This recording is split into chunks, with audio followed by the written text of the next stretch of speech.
last week, expound and elaborate on some of those ideas and make them a little bit meatier, a little bit richer. That's the plan for today. We're going to spend the latter half of today's session talking about some of the history of and analysis of the prayer for the welfare of the government that has been said in shuls for quite literally hundreds of years. And then in the next 2 weeks, maybe a brief introduction at the end of this week, and then in the next 2 weeks we're going to be discussing, first of all, mitzvot that exist, which in my opinion are there primarily for the purpose of cultivating a certain societal ethic.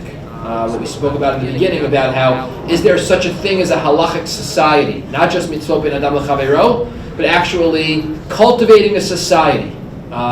In my opinion, there are certain mitzvot that exist in the Torah that are geared towards that precise purpose. So we're going to analyze briefly some of those mitzvot next week and maybe the beginning of our last session, and then spend some time talking about what we raised during last session, which was Dina de Malchusa Dina, the law of the land is the law, and the extent to which that colors our understanding of the Jewish ethic of citizenship.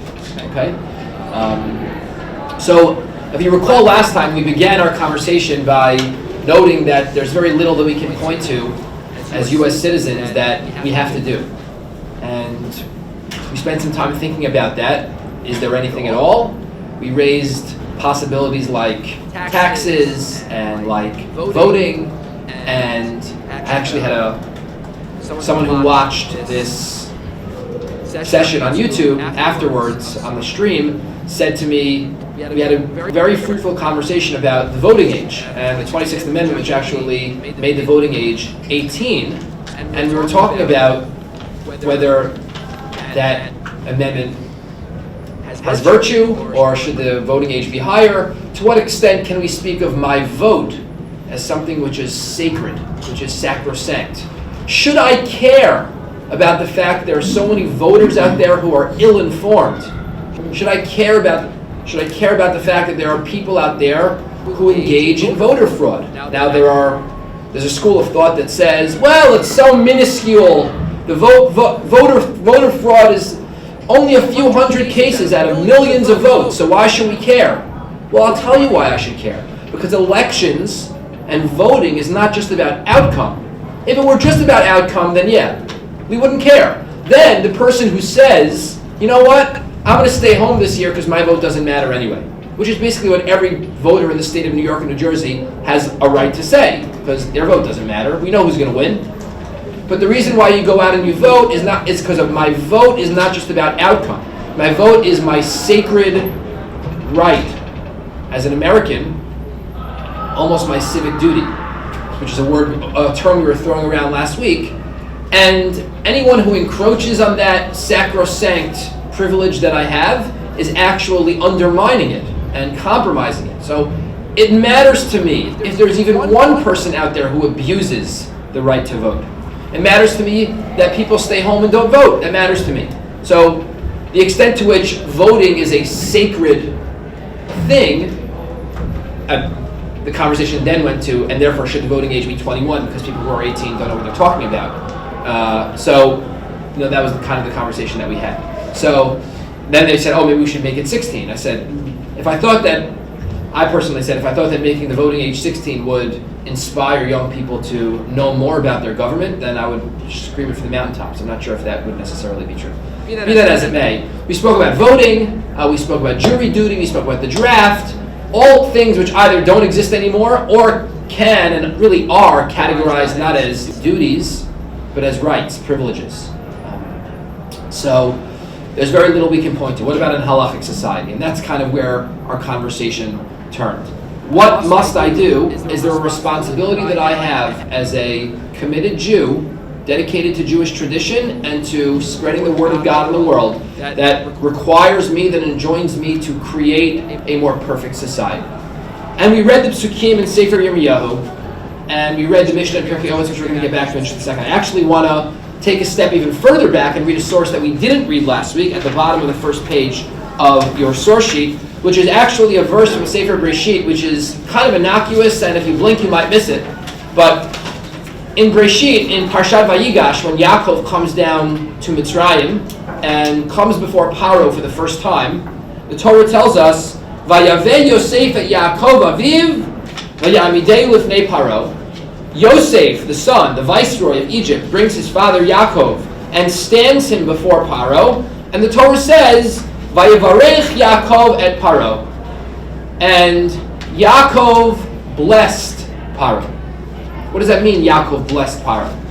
So, different commentaries kind of try to make meaning of that. What exactly does it mean, Yaakov blessed Paro? So, Rashi and the Rambam, Rashi says that what it means is it's a She'ilat Shalom. It's saying hello. So, Ani Korei Lamata Badaf Harishon Po Makor Mispar Chamesh. Okay. So the sources from last week actually are missing a couple of the ones from this is. So if you're using yours from last week, it's mostly the same, but there's some extra stuff, which is why I gave it out. We'll have an entirely new source packet for next week, but this week we're mostly expounding on what we did last week. So Yaakov comes before Paro, and Yaakov offers him a blessing. And what kind of blessing is that? According to Rashi, it's a She'ilat Shalom. It's just saying, hey, what's up? That's really what Yaakov is doing according to Rashi's understanding. The Ramban doesn't like that approach. According to the Ramban and others as well, it's actually a real blessing, as was the custom of the time to bless the ruler, the monarch, the king. When you are in their company, you offer them a blessing. That's what you do. That's what the Ramban says, and that's what Yaakov was doing here. The Radak, Rav David Kimchi, in his commentary in source number 6, explains when he actually cites Rashi's view, but then he says, Ve'eni motzei tam lispor zeh lama nichtav. I don't know why the Torah would feel the need to mention this, is basically what Radak says. Who cares? Who cares that Yaakov would engage in the act of offering a blessing to Paro? And in light of some of the things that we've been discussing, in light of the Mishnah in Pirkei Avot, in light of the Psukim in Yirmiyahu, now moving back even further to what is quite literally the first engagement with diaspora rule in the history of the Jewish people. You could maybe quibble with Paro and Avimelech, with Abraham, but there he was clearly a visitor. Here Yaakov is going to Mitzrayim, and Yaakov is creating the first ever, to the extent we can call it this, the first ever relationship between the Jewish people and a foreign ruler. And that, yes? We're stipulating that the shoresh here means to offer something to someone else as opposed to say bending your knee. In what? Vayavarech, you mean? Yes. So, Because Vayavarech... maybe when we get avarech, isn't that generally thought to mean get down on your knees? Later when we get to what? When Yosef is, actually earlier, when he becomes viceroy and he's in a chariot and he joins the city. And they say to him, Avrech. Yeah, was they not well? They say to the crowd, Avrech, and it seems to me, when I was your age, I learned that as bending the knee or offering obeisance, not necessarily saying anything, not saying blessing in the sense that you're discussing. Interesting. So it would be certainly a worthwhile study, endeavor, to try and figure out the relationship between those two words, between blessing and knee. I think it's a really, it sounds to me like from the context here, Vayavarech is a word in the Torah that is almost exclusively used to mean blessing. It is a word that, when it first appears in the Torah, in last week's Parsha, 2 weeks ago's Parsha, when God offers a blessing to the people, to humanity, first created human, and says, Vayivarecho tam le'emor pru urvu. He gives them a blessing and he says, be fruitful and multiply. That doesn't mean needs. That actually means a blessing. Most of the time it means blessing. I think it's very interesting that the word bet, resh, chaf actually means knee, berech. What is the relationship between that and blessing? I think it's a fascinating question. What's the Hebrew word for bow? Bow? So there's lots of different words. There's mishtachaveh, there's koreya, korim, mishtachavim, modim are all words which mean bowing of some sort. So, yeah. Can it not also be interpreted as Yaakov is complying with the rule of the day, so to speak? It is appropriate to either bow before or to offer a bracha. Protocol. Protocol, thank you, I couldn't think of the word. So it's Without any great. absolutely, and I think that's precisely what the Ramban says. The Ramban says that what Yaakov was doing here was merely and simply offering a blessing to the king, because that's what everyone always did. That's what everyone did. But that's precisely my point. My point is that even going back to the dawn, the nascent stages of the Jewish people, when they were literally just a family of a few dozen people, already as Yaakov went down to create the first ever diaspora Jewish community, that relationship begins by offering a blessing to the ruling power. That's how it begins. Appropriate. Yeah. Right. And that colors, that forms, that forges, that helps to cultivate a meaningful place in society for Yaakov and his family, the blessing. And to answer the Radak's question, why does the Torah feel the need to do this? Because of how central and foundational something like this is. Having mispalo b'shlomo shel malchus. It is the responsibility and the obligation of the Jew living in the diaspora to pray for and to seek the welfare of the foreign government in which they live. Yaakov, in the very nascent stages of the Jewish people, is teaching us that lesson. Ever so subtly, the Torah tells us, so subtly that the Radak's question is not without warrant. It's a legitimate question. This doesn't seem to be related at all to the story. The Torah goes on to say, Paro asks Yaakov, how old are you? And Yaakov says, I'm 130 years old. It's not really relevant to the story, but it's relevant to the extent that Yaakov, in his first act, standing before a foreign ruler, the foreign ruler who would rule over his family and his people, what would ultimately become a nation for centuries, he offers a blessing. He offers a blessing. Yeah. Does 6 really give permission or actually encourage into marriage? Oh, so you mean verse 6 in Yirmiyahu? So I actually don't think that. I think that it is what we were saying last week, that I don't want to sound like this sounds more political than I mean it, but I think that what the Navi Yirmiyahu is actually after is part of the bedrock of any society is the family. And get married, marry off your children, and Dirshu at Shlom Ha'ir. The reason why the family is mentioned before the society is because society is made up of families. And if you want to have a healthy society, you have healthy families. I think that, which is what we mentioned last week. I think that's kind of what the Navi is after. Anyway, so that's Yaakov and that's Paro.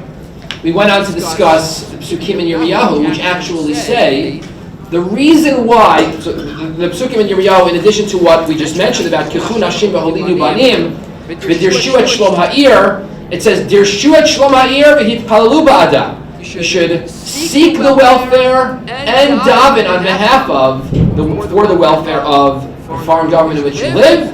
And the reason why the Navi says that is Ki b'shloma yiyeh lachem shalom. Because in its peace, you will have peace.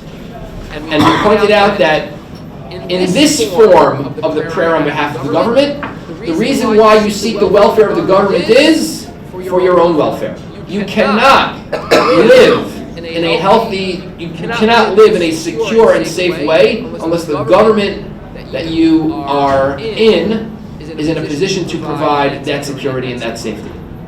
It's not going to happen. You want your life to be good, your government should be good. That's always been the case, and that continues to be the case.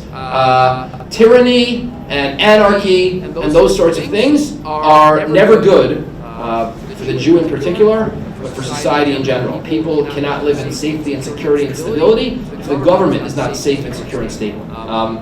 So, from that perspective of looking after one's own self-interests, it's entirely legitimate. The Navi in Yirmiyahu teaches us that. But then, we went on to, in our journey through rabbinic literature, from biblical literature to rabbinic literature, the Mishnah and Pirkei Avot This is where we left off. The Mishnah in Pirkei Avot provides another directive to pray on behalf of the welfare of the government in Mishnah Bet in the 3rd chapter of Pirkei Avot. Rabbi Chanina Skana Kohanim Omer, Havei mitpalel b'shloma shel malchut, shel ralei mora'ah ish et re'ehu chayim v'la'o. You should pray on behalf of the welfare of the government, b'shloma shel malchut, shel ralei mora'ah ish et re'ehu chayim v'la'o.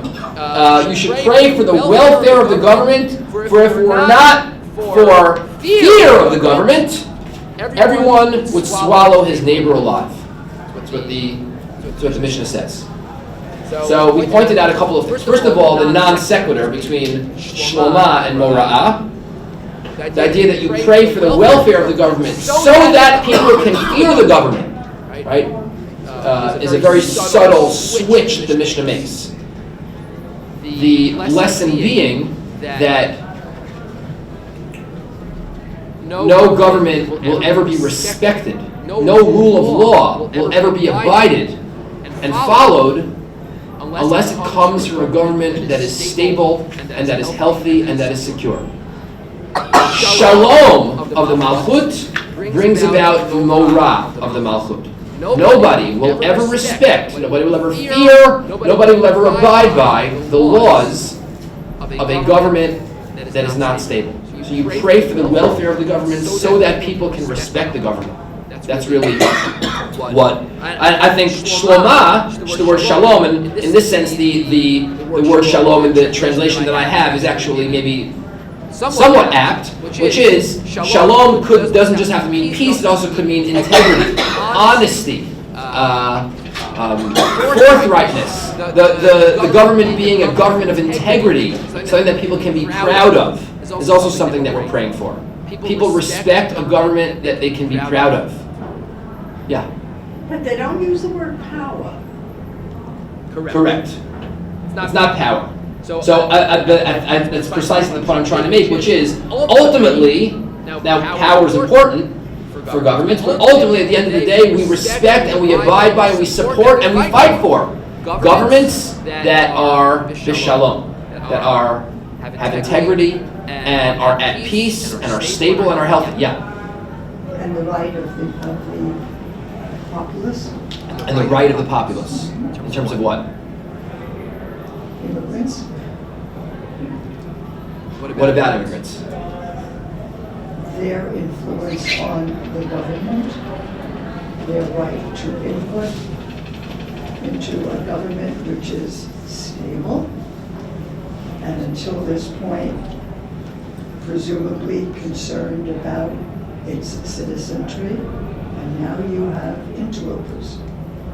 So, one of the things which we said last week, which I think definitely gets into this conversation is, and just a minute we're going to go on to new stuff, is that if we speak about rights and citizenship as something which is God-given, then it's almost ironic to say that a citizen has it and a non-citizen doesn't. That's certainly true. I'm not sure the relevance of whether a government's, I'm not sure in terms of this conversation and a citizen's responsibility to contribute towards that government and the health and the viability of that government, how that relates directly to how the government treats their immigrants. Obviously, yeah. How does the government adapt? Well, that's a sign. I guess that's a sign of the health of the government. Maybe we could say a government that's safe and secure is a government that doesn't feel threatened by people who come in. That's certainly true. In any event, the point that we ended off with last week, which I want to develop, which we didn't really fully say it out, is the huge non sequitur in this Mishnah that basically has this as the heading of the Mishnah, and then goes on to say, Rabbi Chanina ben Tradion Omer, Shnayim sheyoshvim ve'ein b'neihem divrei Torah, harei zeh moshav leitzim, shenemar v'moshav leitzim lo yashav. Two people that are sitting, and there is not Torah between them, that is a session of leitzim, scorners, scoffers, cynics. And it quotes a pasuk from Moshav Leitzim Lo Yashav, But two people that are sitting v'yesh beinehem divrei Torah, shchina beinehem, God's presence is between them. Shenemar az nidbru yirei Hashem, ish al yehu v'yakshev Hashem v'yishma, v'yikatev sefer zikaron lefanav, lira Hashem u'lechoshvei shema. So, two people without Torah, leitzin. Two people with Torah, not two people with Torah between them, the Shechina rests with them. Shechina shruya beinehem, between them. Then the Mishnah concludes, Ein li ela shnayim, minayin shafilu echad sheyoshev osei b'Torah shehakadosh baruch hu kovei lo schar. How do you know that even if one person is studying Torah, God gives this person reward? Shenemar yeshev badad v'yidom ki natal alav. So it quotes a pasuk in Eicha to prove that even one person has the presence of God or gets reward when they study Torah. So what's the obvious question on this? If we're reading this Mishnah closely. Again, you should pray for the welfare of the government, because the welfare of the government means that no one's going to swallow each other alive. And then the Mishnah says, if two people are studying Torah, if they're not studying Torah, they're leitzin. If they are studying Torah, the presence of God is with them. Oh, that's two. How do you know that even by one there's the presence of God? From this pasuk. If God exists, if God's presence is felt when even one person is studying Torah, why do I need a separate teaching, a separate source, to teach me that God's presence is felt even when two people are studying Torah? Isn't that self-evident? It should be a kal v'chomer. A kal v'chomer. Isn't it a kal v'chomer? Don't I only need to teach you that one person who is studying Torah, God's presence rests? Isn't that enough? Kal v'chomer, all the more so when two people are studying. Well, then the question is, why did the prior clause come in? Because as it's set up now, that's there in order to make a distinction between that and what was before. If there are two people and they're doing nothing, then they are, among other things, not supporting the government. Precisely. So the answer to that question is, the reason, yes, the kal v'chomer logically exists, but you have to realize what the agenda of this Mishnah is. The agenda of this Mishnah is that human beings who live together, who live amongst one another, care about each other. Ilmale mo ra'ah ishet reyehu chayim bla'o. If not for the fear of the government, then human beings will swallow each other alive. It's about cultivating a healthy and stable society. That exists by praying for the government, top down and bottom up, and it exists horizontally as well. Cultivating a more perfect society, which I feel is the agenda of this Mishnah, has multiple forms and is achieved in multiple ways. Engaging with the government, praying for the government, seeking its welfare, and its health, and its stability, all the things we spoke about, and also that my next door neighbor and I have a relationship. We seek each other's welfare. Two neighbors who live next to one another and literally never speak, ve'ein beinehem divrei Torah. Here I think I'm using some homiletic license to refer to Torah, not just, obviously included, but not just words of Torah. A productive relationship. Ve'ein beinehem doesn't say they're learning Torah. Learning Torah is not the issue here. It says ein beinehem divrei Torah. There isn't Torah between them. Moshev leitzin. That is destructive to society, not productive. And two people who live next to each other, who are with one another, yesh beinehem divrei Torah, shechina shruya beinehem. God's presence, the very presence of God that we daven for when we daven for the government, exists when horizontally we can create that relation. The agenda of this Mishnah is how to create a healthy society. It starts in the first Mishnah with, think about these three things and you won't sin. Think about these three things, talking to the self. What are the things you should think about? Where I come from, where I'm going, and before whom you will ultimately give an accounting. Remember, as we read last week. You want to know how you start being a productive citizen? You start being a productive citizen by realizing it's not all about you. There is something out there larger than yourself. Begin by telling yourself, I've come from nothing, I'm going to nothing, I will ultimately have to account before God. Start by taking yourself out of the center. That's the first ingredient in becoming a meaningful and productive citizen. Then, pray for the government in which you live. Because people need to have fear and respect and abide by the rule of law in the government in which they live. And then, recognize and be aware of the need, the necessity, the responsibility, the obligation that we have to cultivate meaningful relationships with the people with whom we live. Those are the three ingredients of being a meaningful, engaged, involved, productive, and contributing citizen of society. Take yourself out of the center, pray for the government, seek its welfare, and cultivate relationships with the people with whom you live. That is the Jewish ethic of citizenship in a nutshell here in this Mishnah. These first two Mishnayot, the third parak of Pirkei Avot. Any questions about that before we move on? Okay. The whole concept of relationships, ben adam l'chavero, is a common theme. In other words, that you have a special relationship with your neighbor that almost excludes God. In other words, you ask for, on Yom Kippur, you pray for God to forgive certain sins that you may have committed towards Him. But God's almost out of the picture, sort of, when it comes to your responsibility of personal sins to your neighbor. Right. That's true. And yes, God's omnipresent, He's always there, as you said, but you have an individual responsibility to the individual next to you. Right. That's absolutely true. And actually, it's somewhat counterintuitive, but what the Mishnah is actually saying is, to a certain extent, that's not true. To a certain extent, if you and I, sitting next to each other, can cultivate a meaningful, productive, mutually enhancing relationship, That's God. the Shekhinah rests with us. That's like a really beautiful idea. That's a really beautiful idea. Cultivating meaningful relationships, productive, mutually enhancing relationships, brings God's presence into this world. Nothing more inspiring than that.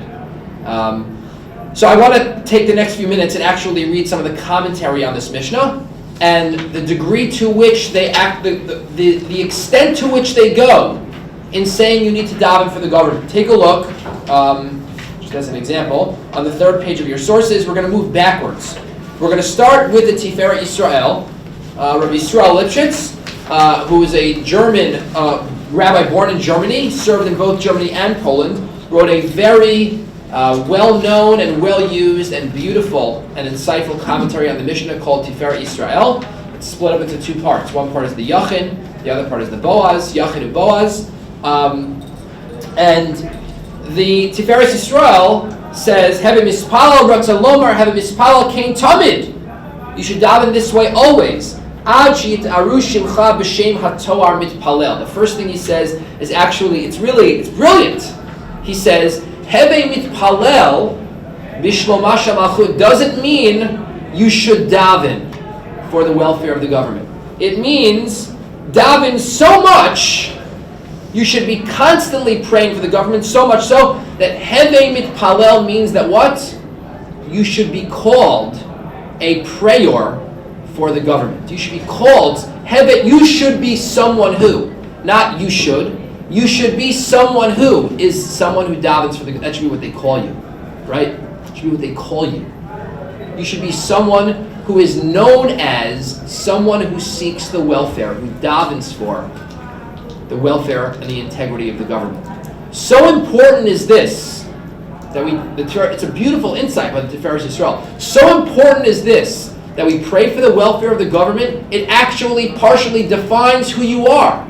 Are you an engaged citizen who cares about the advancement of and the perfecting of the society in which you live and the government that rules over you? Or are you someone who checks out, who sits at the sidelines? At the end of the day, that's what they're going to ask about you. It's part of what defines who you are. The person who says, I'm just going to get up and go to the base medrash and do my learning, I'm going to come home and do it again tomorrow. According to the Tiferet Yisrael, actually the Mishnah is actually asking you not just to engage in the activity, but be defined by this activity. Very, very beautiful, very powerful description. And then he goes on to a description of history. Bishlomo shel malchus, afilu shel umos ha'olam, daven even for the Gentile governments. Ulam lo ka'amar b'shlom hamelech. It doesn't mean you should daven for the welfare of the king. Midiyesh medinos shemanhigim rabim, kazkenim shebaromi shebim hakanmonim, uchemedina Schweiz bizmanenu. So he's writing at the end of the 18th, beginning of the 19th century. He says there are many governments that don't have a ruler. There are manhigim rabim. Sound familiar? It's our government. Our government isn't a ruler. We don't have a ruler. There is different branches of government. That's what a democratic form of government is. Either way, he's not writing about democracy, even though the United States had already been formed. It's probably not what he's talking about. He refers to Rome, the Roman Senate, and he refers to Medinat Schweiz, which is normally refers to Switzerland. I'm not sure what the government of Switzerland looked like then. I don't even know if it existed. But be that as it may, maybe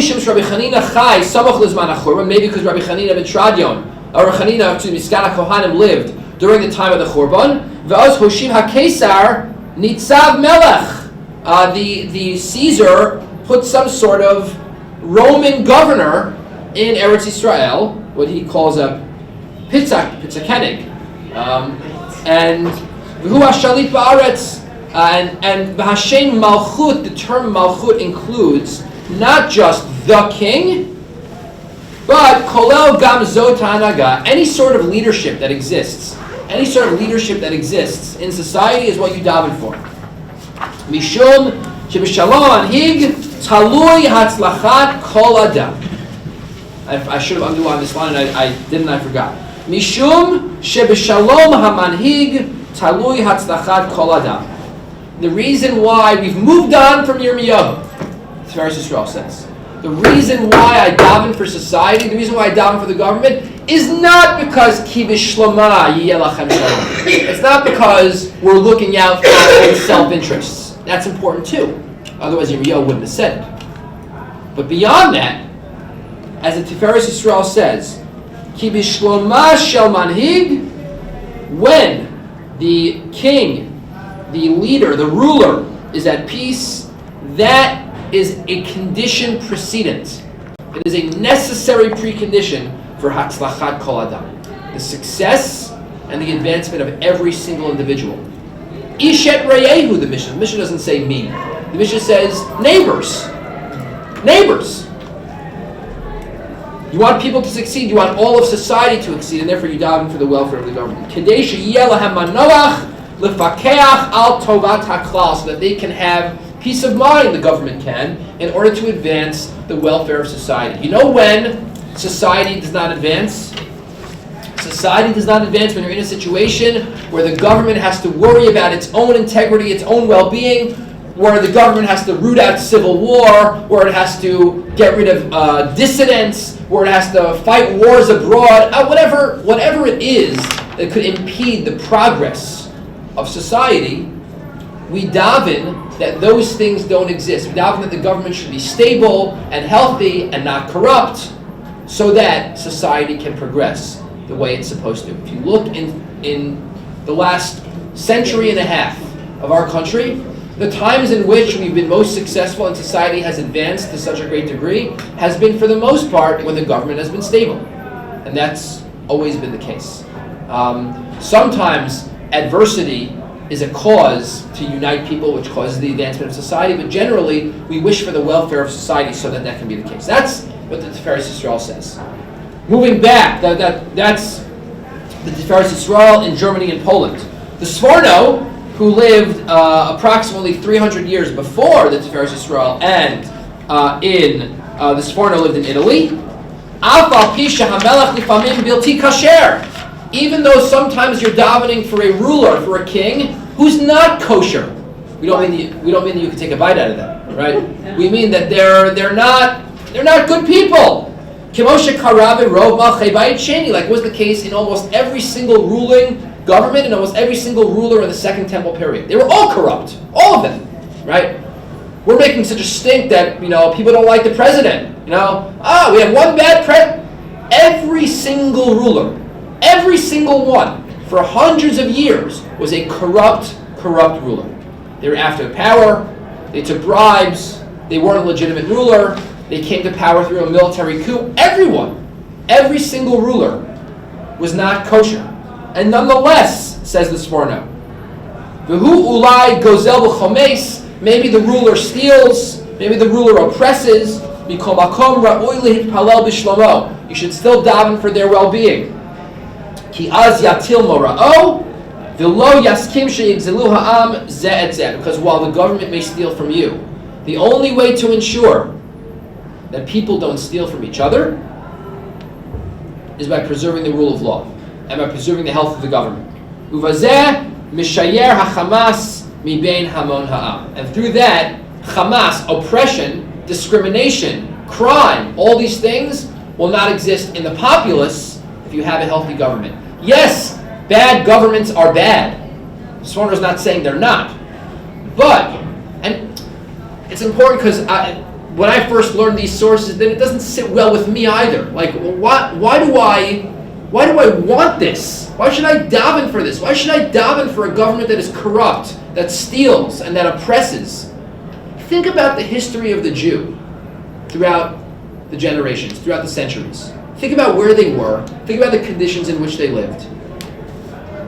If the Jew could be sure that their neighbors had to abide by rule of law, things would have been so much of the oppression and the suffering that we had wasn't because of the ruling governments that oppressed us. It was because people turned a blind eye to just rampant anti-Semitism that existed all over the place.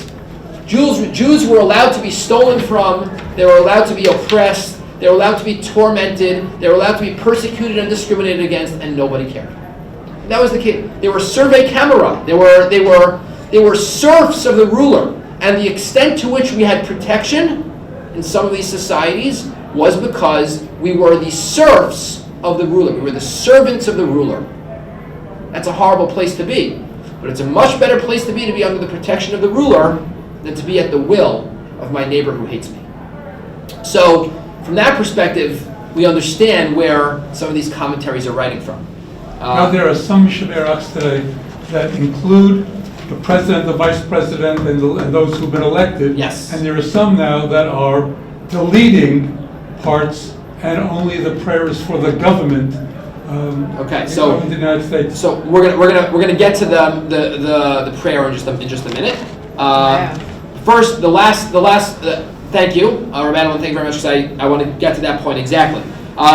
The commentary of the Meiri, which is the last commentary on this mission that we'll read, says Rabbi Chanina Skana Kohanim basically says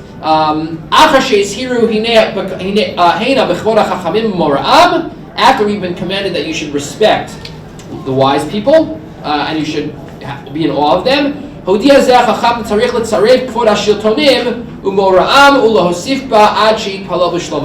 should respect and honor the government, so much so that you should daven for their well-being. And he goes on to say this exact point, that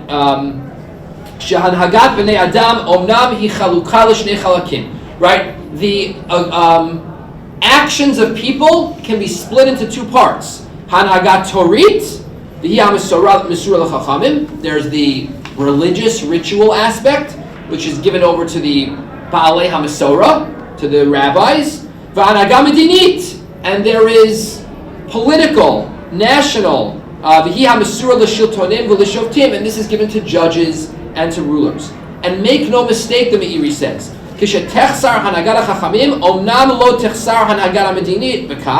when you're missing the religious aspect, you're not necessarily missing the political aspect.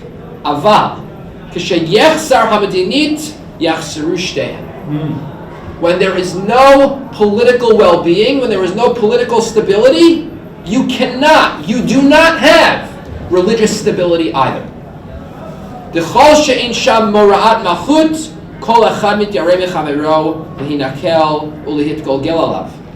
when there is no health in the government, Everyone is fearful and suspect and distrustful of their neighbor.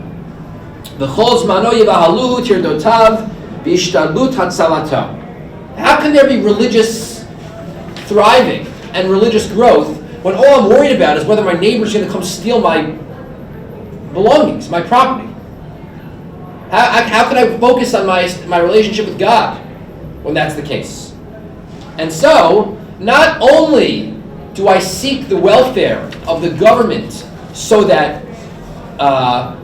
the government can be successful and everyone's well-being can be ensured, but the Meiri takes it a step further. You can't even be religious if you don't live in a society that has a healthy government. How could we possibly make Kiddush on Friday night when we think the government might say you're not allowed to practice as a Jew? Think about the Jews, not even when the Holocaust. Think about the Jews in the 30s in Germany and Poland. In Germany, in the communities under Nazi rule. They didn't know what was coming next. How could you live a healthy religious life when you're living in such an unstable political environment? All things considered, relatively speaking, our political environment in the United States of America is very stable. Very stable. Having Mispal B'Shlomo Shel Malchus was talking about a time when you literally didn't know what tomorrow was going to bring. And to the extent that that's true now, on some level we know that we'll be okay tomorrow. We're pretty sure. It's going to be all right. And the rabbis of the Meiri, who's writing in southern France in 1249, in the year 1306, the Jews were thrown out of France. So in the year 1492, the Jews were thrown out of Spain. And the Jews were thrown out of England in the 14th century too. So all these things actually happened. They literally didn't know in the Middle Ages.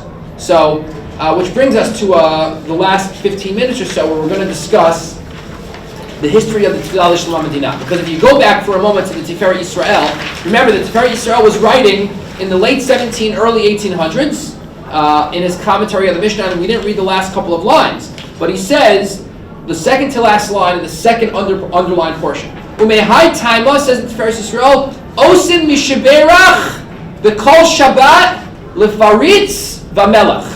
Right? It's for this reason that we implement a Mishaberach for the nobleman and the king. Every single Shabbat, he says. V'nemar Yehi Ratzon B'Chol Yom Kriyan HaTorah. You also say a Yehi Ratzon Ba'ad Lomdei HaTorah, that they should be able to, right? But he specifically mentions that a Mishaberach was said. There was an article written by Professor Jonathan Sarna, he was working off the research of those that came before him, but a fairly comprehensive article. Jonathan Sarna is a professor of he's a professor at Brandeis of Jewish and Near Eastern Studies, and a professor of American Jewish History. And he has an article entitled Jewish Prayers for the United States Government, a study in the liturgy of politics and the politics of liturgy, which is source number 11 on your page, on the back page. And in it, in that article, he traces the history of the prayer for the welfare of the government. He tells at the beginning of the article, he tells a story about during the Carter administration, when he was a student, or I'm not sure if he was a student then or if he was just visiting. He was in Cambridge, and on Shabbos morning during the Carter administration, the person who was reciting the prayer for the government basically says that they said the welfare of the help and exalt should bless and protect and help and exalt. And the word exalt, the yitnasei mala, is I think the word. V'yazor v'yiromem v'yigadel v'yinasei lamala, and you should, which literally means greatly aggrandize and exalt. But he said v'yinasei lamala, which literally means bring heavenward. And the student said, you should bring, the Carter administration is talking about the president, you should bring them heavenward, the Carter administration. So, people have been making puns and jokes and using the prayer for the government as a hammer with which to bang, as a punching bag for whatever government in which they've lived. during the 2016 election, in addition to teaching here at SAR, I'm also the rabbi of a shul in Englewood, New Jersey, and different people throughout town were saying, if this person wins the election, we're no longer praying for the government. And some people said that if Hillary wins the election, we're no longer praying for the government, I'm done with it. And some people were saying, if Trump wins the election, I'm no longer praying for the government, I'm done with it. And both of those people said it, both of those people meant it, and there are actually shuls in the United States of America that have stopped praying for the government. Some people change it, some people have stopped altogether. And it's always happened that way. During the Obama administration, there were some shuls that stopped praying for the government. And it happens all the time. But the simple fact of the matter is, as Jonathan Sarna points out, the prayer that we have in our liturgy, Hanotein Shualam Lachim, Memshallah Anisichin, Malchutam Malchut Kol Olamim, which is recited in shuls, certainly in most modern Orthodox shuls, that prayer was written 400 years ago. That prayer was written. It's not clear exactly, precisely by whom. It's not clear exactly in what context. But some of the earliest documentation we have is in the late Middle Ages, the early modern period, when Jews were trying to gain re-entry into the British Empire. They had been expelled a little over 100 years earlier. They're trying to get back in. So they introduced into their prayer book, they introduced this prayer. And it has gone virtually unchanged. Take a look at the Tfilah L'Shalom HaMalchut, which is in the prayer book of the British Commonwealth, the Jewish prayer book of the British Commonwealth in London in 1860. 1860, this is 158 years ago, okay? And it is literally, word for word, precisely what appears in our Siddur, with one exception.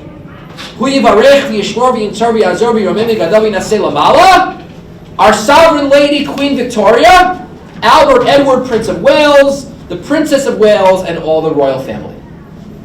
And we say, the President and the Vice President and all the constituted officers of the government of the United States. That's what we say. But otherwise, it's the same prayer. It's the same blessing. It's the same bracha. Dates back to when? 18? This prayer was written in the 1600s. The whole mishpacha. What do the Haredim leave out? Because they have no allegiance to the state. Correct. So what is the Haredim?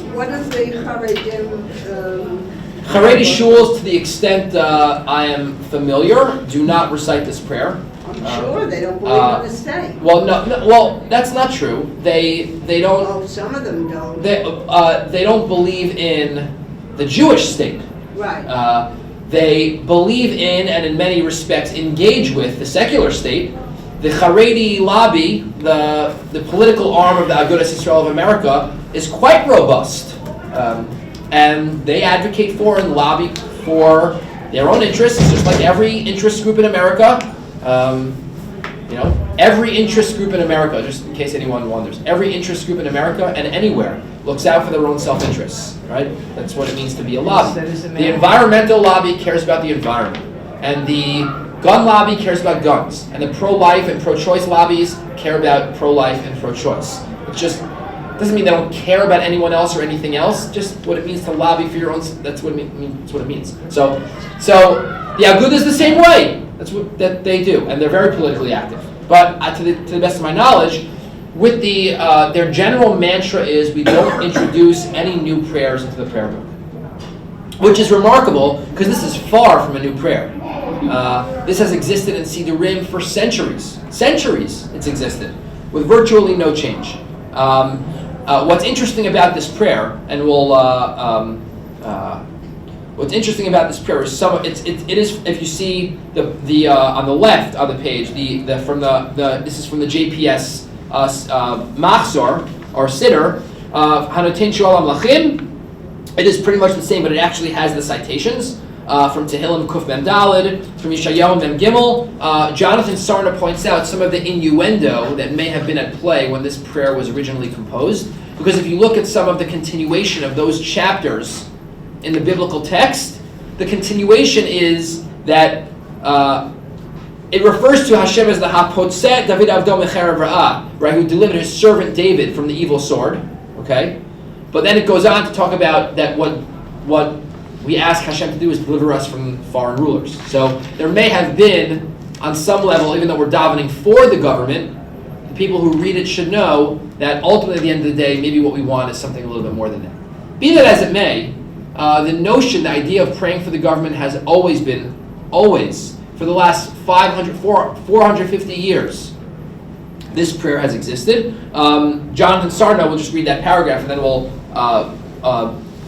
make a couple more points and introduce next week. By the mid-17th century, a cleverly written prayer known in Hebrew as Hanotein Shua, that is our prayer, mid-1600s, and beginning with the phrase, "He who giveth salvation unto kings and dominion unto princes," had become a fixed part of the liturgy in most of the Jewish world. By the 1600s, it became a fixed part of the liturgy. Who even knows when it was written? Now believed to have been composed in the 16th century. They thought it was written in the 1500s. It was incorporated into the Siddur in the 1600s, and the prayer was written in the 1500s. The prayer likely emerged in the Sephardic diaspora among Jews expelled from Spain. So they were kicked out in 1492, and only a few decades later, in the middle of the 1500s, they're writing prayers on behalf of the welfare of the government from Spain and Portugal, and then it traveled along the extensive network of Sephardic trade routes and was adopted with minor modifications by Ashkenazic Jews who carried it through Central and Eastern Europe.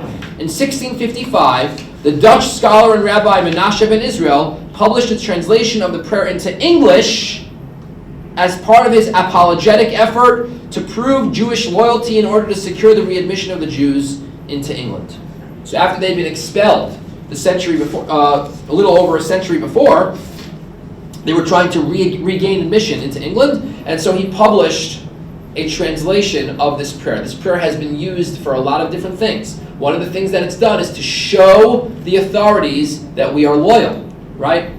Our sovereign lady, Queen Victoria,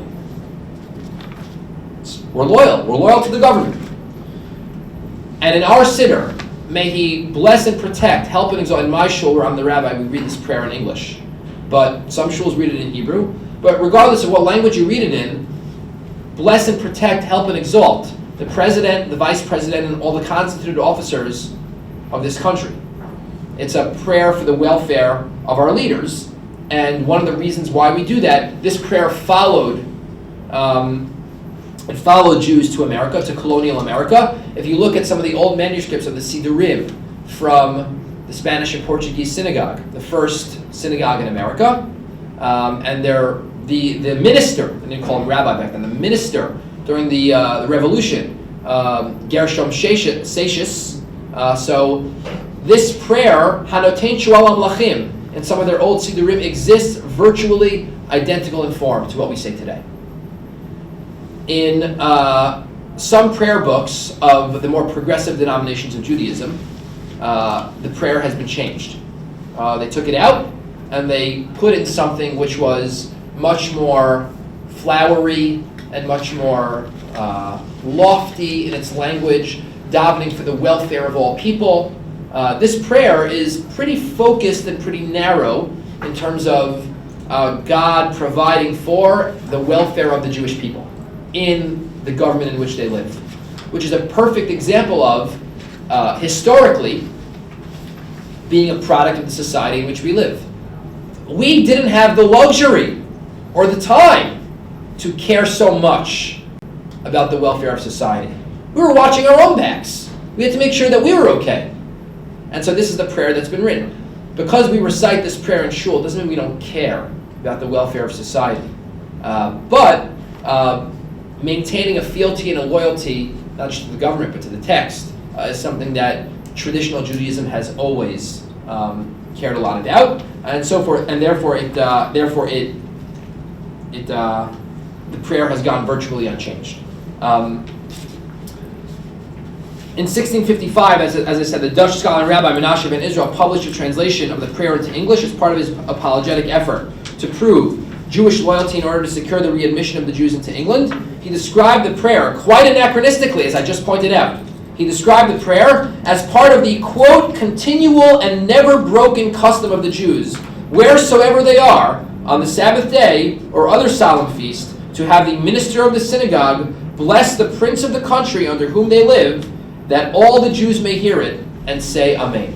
Right? So this is Menashe ben Israel in the 17th century, a little less than 300 years ago, 400 years ago, saying that Jews have always had the tradition of davening on behalf of the government in which they live. Now, as Jonathan Sarna points out, that is quite anachronistic. There are plenty of places, in plenty of times, where the Jews lived among foreign governments that this didn't happen. But it's not anachronistic in the sense that the tradition has always existed, even though practically it wasn't done. From Yaakov Avinu to Yirmiyahu to Pirkei Avot, there is a rich and deep and glorious tradition of Jews seeking the welfare of and praying on behalf of the government in which they live. And if we want to take some of the commentaries that we read, Just because this subject is so current, the welfare of the government is not necessarily the welfare of the president and the vice president. You are voting for the concept. Of course. And that is why I wouldn't even say, you don't even need to go that far. You can even say, praying for the welfare of the president is praying for the welfare of the presidency, not the president.